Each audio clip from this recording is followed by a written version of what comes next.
Hey guys, पिनंग में आपका once again Hartley welcome. तो आज हम बात करने वाले हैं ETF एंड म्यूचुअल फंड के बारे में। तो ये हमारी सेकंड वीडियो है, सेकंड एपिसोड है ETF सीरीज का। अगर आपने फर्स्ट एपिसोड नहीं देखा है, जो कि ETF का ओवरव्यू था, ETF वर्ल्ड के बारे में हमने सब कुछ डिस्कस किया था, उसे भी जरूर देखिएगा। लिंक डिस्क्रिप्शन बॉक्स में आपको मिल जाएगा। तो आज हम बात करेंगे ETF एंड म्यूचुअल फंड की सिमिलरिटीज़ के बारे में। सेकंड मैं आपको बताऊंगा म्यूचुअल फंड एंड ETF में डिफरेंसेस क्या होते हैं। एंड थर्ड मैं आपको बताऊंगा ETF में कमियां क्या होती हैं। तो आइए स्टार्ट करते हैं एक दमदार कोट के साथ। If you don't sacrifice for what you want will be the sacrifice. So सबसे पहले स्टार्ट करते हैं सिमिलरिटीज से, जो कि ETF एंड म्यूचुअल फंड में होती है। सबसे पहला, ये दोनों ही डाइवर्सिफाइड बास्केट हैं इक्विटी, गोल्ड, बॉन्ड्स, इन सब चीज़ों का, जो कि इन्वेस्टर से पैसा इकट्ठा करते हैं और इन्वेस्ट करते हैं फंड्स में। इन दोनों में ही एक पूल ऑफ मनी इन्वेस्टर से इकट्ठा होता है, जो कि फंड मैनेजर के पास जाता है, एक AMC एसेट मैनेजमेंट कंपनी के पास जाता है। वो उनके बिहाफ पे जो भी पर्टिकुलर ETF या म्यूचुअल फंड के जो वो इन्वेस्टमेंट स्कीम है उसमें वो इन्वेस्ट करते हैं। थर्ड, वो ही डिसाइड, दोनों में फंड मैनेजर ही डिसाइड करते हैं कि कब खरीदना है और कब बेचना है, depending upon the changes in the benchmark. तो ये थी कुछ सिमिलरिटीज। ये देखते हैं कुछ differences mutual fund and ETF में। इन दोनों में ही एक सबसे पहला डिफरेंस है लिक्विडिटी का। जो म्यूचुअल फंड में अगर जब आप परचेज करते हैं, म्यूचुअल फंड की जो आपको NAV मिलती है वो 1 और 3 डेज आपके क्रेडिट होने में लगते हैं। और इन ETF आप रियल टाइम में इसे ट्रेड करके इंस्टेंटली क्रेडिट कर सकते हैं आपके डिपॉजिटरी पार्टिसिपेंट के through in your demat account. Second, exit load. जो म्यूचुअल फंड है उनमें जनरली एग्जिट लोड रहता है अगर आप विड्रॉ करते हैं एक पर्टिकुलर टाइम फ्रेम से पहले, तो जो कि 1 to 2% तक का होता है। And in ETF there are no exit loads.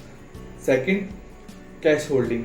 जो अगर आपने इन्वेस्ट किया, सपोज म्यूचुअल फंड के फंड मैनेजर को नहीं लग रहा अभी पर्टिकुलर टाइम सही है इन्वेस्ट करने का पर्टिकुलर सिक्योरिटीज में जिसमें आप करना चाहते हैं, तो वो कैश होल्ड कर सकते हैं कुछ टाइम के लिए।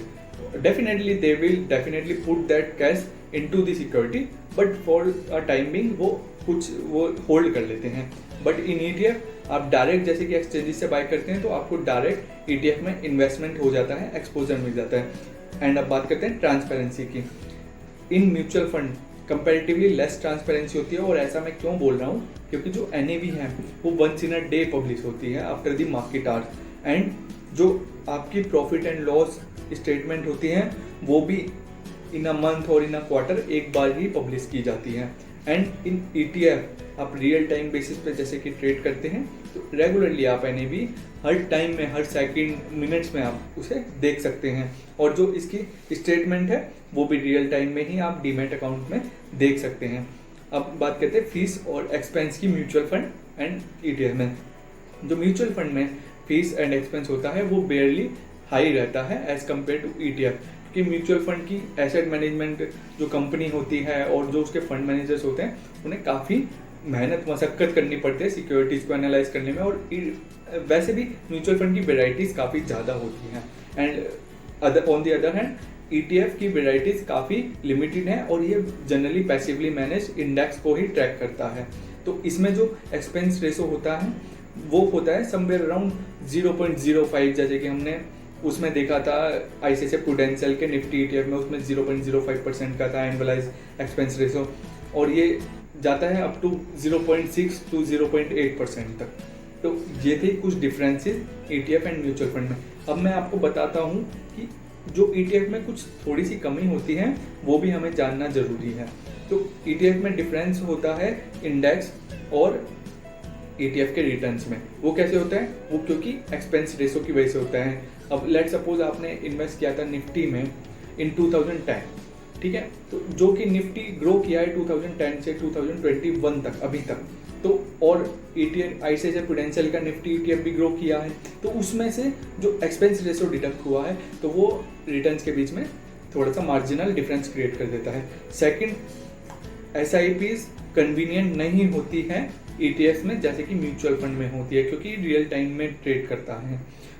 थर्ड, ईटीएफ की अभी इंडिया में बहुत ज़्यादा वैराइटीज़ भी अवेलेबल नहीं है, इनका एक्सपोजर बहुत ज़्यादा नहीं। तो ये थी कुछ similarities, differences and drawbacks of ETF. I hope आपको ये चीज़ें, हमारी ईटीएफ का एक एक्सपोजर, एक जो कि अननोन है, वेरी फ्रीक्वेंटली नहीं पता चलता है ईटीएफ के बारे में, आपको पसंद आया होगा।